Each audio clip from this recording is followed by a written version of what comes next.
Viewers আসসালামু আলাইকুম। গুপ্তবিদ্যা সন্ধান ইউটিউব চ্যানেলে সবাইকে সুস্বাগতম। তো এটা হলো আমার রংপুর জেলার শীর্ষ। তো রংপুর জেলাতে আমার যে সকল ভক্তবৃন্দ আছেন ওনার কাছে যাবেন, উনি সমস্ত রকম কাজবাজ করে দিবে। হ্যাঁ, এই যে আপনার পরিচয়টা দেন। আমার নাম মোহাম্মদ কেরামত আলী।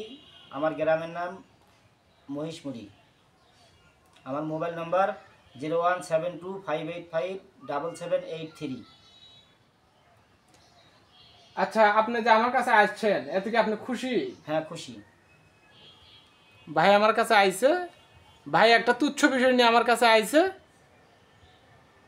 তো এতে আমিও খুশি, ভাইও খুশি। হ্যাঁ, তো আল্লাহর রহমতে আমার বাসায় যারা আসবে তারা টাকা পয়সা দেখ বিদায় না দেখ, কিন্তু তাদেরকে খালি হাতে ফেরাবো না ইনশাআল্লাহ। হ্যাঁ, কথা ঠিক। তাদেরকে কখনো খালি হাতে ফেরাবো না। আর সবাই ভালো থাকবেন, সুস্থ থাকবেন। আমি এই কয়টা দিন বাড়িতে আছি, যাদের আসার ইচ্ছুক তারা আসতে পারেন। আসসালামু আলাইকুম।